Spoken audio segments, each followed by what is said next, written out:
पार पहुंचाता है, केवट उस पार जब पहुंचाता है,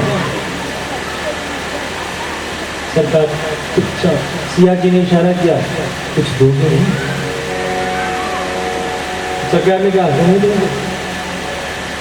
जब देखा कि कुछ निकालने लगे हैं, मुद्रिका आ गई। उस केवट की भक्ति को देखो, भगवान से क्या कह रहा है, हे प्रभु मैं तो केवट हूं, तुम क्या हो, तुम क्या तो विचार। हम दोनों एक ही जाति के हैं सरकार। मैं गंगा नैया पार कराता हूं, तुम भव सागर को पार कराने वाले। एक जाति के लोग एक दूसरे से पैसा मोल नहीं लेते। आज मेरा समय आया, मैंने तुम्हें पार करा दिया, कल तुम्हारा समय आएगा, कल तुम हमें पार करा। सरकार ने वहां निर्मल भक्ति प्राप्त कराई है उस केवट और इसके पश्चात आगे चलते चलते भरद्वाज जी के आश्रम की चर्चा है। भरद्वाज आश्रम में सरकार जाते हैं। भरद्वाज जी ये वही भरद्वाज मुनि है जो आज राम की सेवकाई करेंगे और भविष्य में याज्ञवल्क्य के मुनि से इन्हीं राम की कथा पूछे। राम पर इतना प्रेम है कि सरकार आज वन में भरद्वाज मुनि के पास गए। तो सबसे पहले ऋषि वेशधारी भरद्वाज हुए जिनको आज दर्शन देने के लिए भरद्वाज मुनि की सेवा करने के लिए व्यवस्था से किया, क्योंकि तपस्वी वेश में है, तपस्वी जैसा व्यवस्था किया। सरकार ने वहां विश्राम किया है कि तीसरी रात्रि और अब चौथा दिन होगा। इस चौथे दिन सरकार वन में प्रवेश किया। राम लखन सिंह को लेकर के वन में प्रवेश करते हैं। कुछ शिष्यों को भरद्वाज जी ने साथ भेज रखा था, उन सबको हाथ पैर जोड़ करके कहा कि अब आप जाओ। उन सबको शांत करके लौटा दिया। ये सब कह रहे थे कि नहीं प्रभु, गुरुवर ने कहा है आपके साथ रहने के लिए, जैसे तैसे नीतियों से बातों से सब मना करके सुलह करके इतने छलियां हैं, पता नहीं क्या बोल करके कैसे कैसे समझा देना। इतना सुंदर ये संसार बना दिया, हम सब इसी में खेलते रहे। तनिक विचारो, जिस माँ को कुछ काम हो वो माँ क्या करके खिलौना देती, यदि खेल गई। जिम बालक राखे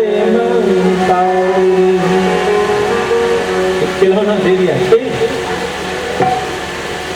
लेकिन परम प्रेमी बच्चा कहता है नहीं माँ, मैं तो तेरे पास ही रहूंगा। और एक बच्चा खेल में खेलता रहेगा। मां परीक्षण करती है कि प्रेम तुझे मुझसे है या मेरे उपहारों से। एक छोटा सा परीक्षण है। यदि बच्चे को तुमने खिलौना दे दिया, रोज खिलौने बदल बदल करके, और वो बच्चा उससे मस्त है, तो समझ जाना आगे भी कुछ खिलौनों के साथ वो खेलता रह जाएगा, तो माँ ही रह जाएगा। और यदि बच्चा खिलौने को छोड़ करके जिद करता नहीं माँ तुम्हारे साथ ही, तुम रोटी बना रही हो तो मैं भी हाथ जलाऊंगा, तो समझ जाना कितनी भी संसार की संपदाएं ऐश्वर्य उसके पास क्यों आए, तो माँ ही रह जाएगी और वो बेटा जाएगी। तो परमात्मा इतना सुंदर सुंदर खेल ले लिया, खेलते रहो, कितना खेलोगे। और चुपचाप देख रहा है। जिमी बालक राखे मैं तारी, करके प्रभु कह रहे हैं कि मैं देखता रहता हूँ इस खिलौने में कितना खोया। मैया यशोदा श्याम सुंदर जब वृंदावन की ओर जा रहे हैं, वृंदावन से मथुरा की कल सवेरे चले, बहुत चुप सुंदर मन के पास माँ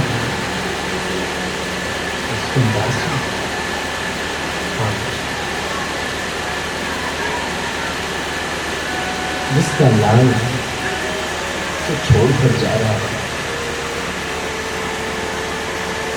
तो कैसे तू जानता है ना मैं तुझसे कितना लगाव करती हूँ, अब तू चला जाएगा तो मैं कैसे?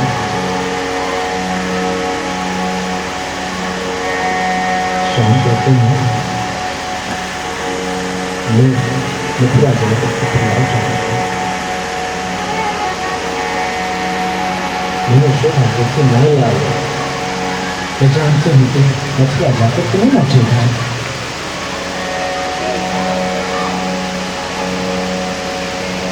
श्याम सुंदर कह रहा कैसे कह रही हूँ कि मैं मथुरा जाकर के नहीं नाचूंगा। मेरा जब काम समाप्त हो जाएगा ना, मैं आऊंगा तेरे पास। मैं यशोदा कहती हूँ लाल, तुझे तो मुझसे कोई मतलब है नहीं। मैं जानती हूँ तो वृंदावन में तू खेलता था तो क्यों खेलता था, तू घर आता है तो क्यों आता है, मैं जानती हूँ।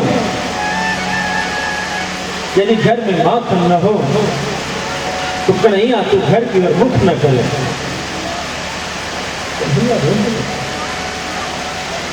कन्हैया मैं माखन के लिए तेरे पास आता हूँ। हाँ कन्हैया तू माखन खाने के लिए आता है बस। मुझे पूरा विश्वास है मथुरा के उन विशाल बाजारों में माखन भरा ही भरा रहेगा। एक गोकुल नहीं, जगह जगह के लोग वहां माखन बेचने पहुंचते हैं, माखन की कोई कमी नहीं रहेगा। मथुरा जा रहा है, बड़े शहर में जा रहा, बड़े बाजार में जा रहा, जगह जगह के माखन बेचने वाले लोग पहुंचेंगे, जगह जगह के लोग माखन और तुम माखन खाता है। भैया तुझे तो माखन मिल जाएगा और उस माखन को खाने में तो अपनी इस माँ को नहीं थी, इस माँ को भूल जाए। कहीं हम कहीं माँ जो सच है, सच है माँ। मथुरा में माखन बहुत है, लेकिन वहां माखन बेचने वाले होंगे, वहां माखन प्रेम से खिलाने वाला कोई नहीं होता। कन्हैया सिर्फ माखन नहीं खाता है, तेरा कन्हैया माखन चोरी करने नहीं जाता था। सारी गोपियां चाहती थी कि कन्हैया आए और छीका फोड़े और माखन खाए, चोरी करे मटकी फोड़े। सारी गोपियों के मन में तेरी कन्हैया को देख के लालसा रहती थी, इसलिए जो है कन्हैया माखन खाने जाता था ना, और इसलिए सबके घर जाता था कि सभी तेरी कन्हैया को देख सके। माँ माँ तेरा कन्हैया माखन का लालची नहीं, तेरा कन्हैया प्रेम का लालची। माँ जा, आज तेरा कन्हैया प्रतिज्ञा देता है कि जब तक लौट करके फिर न आऊं, या जब फिर कभी तू मुझे अपने हाथ से माखन न खिलाए, तब तक तेरा कन्हैया कभी किसी दूसरे के हाथ का माखन नहीं खाएगा। माँ किसी दूसरे के हाथ का माखन नहीं खाएगा। मेरे कन्हैया के बाद से किसी का माखन नहीं। हम भक्त सवेरे सवेरे माखन मिश्री का भोग लगाते हैं। कन्हैया तनिक माँ यशोदा को तुम याद कर लो, जिसके जीवन को तुमने वो यश दे दिया कि माँ यदि तुम मुझे माखन नहीं खिलाएगी तो मैं किसी के हाथ का माखन नहीं खाऊंगा। जैसे तेरी माँ तुझसे प्रेम करती थी, वैसे ही कन्हैया तू भी मुझसे प्रेम कर, क्योंकि यह दास भी तेरे हाथ के दिए माखन के सिवा किसी दूसरे के हाथ का, किसी दूसरे के चरण का स्पर्श किया हुआ भोजन ग्रसित नहीं करेगा।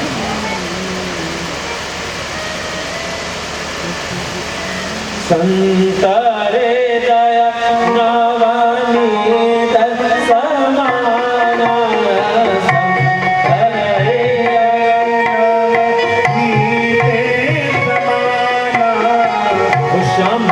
चोरी नहीं करता है, जो हृदय संत का हृदय जो नवनीत माखन के समय में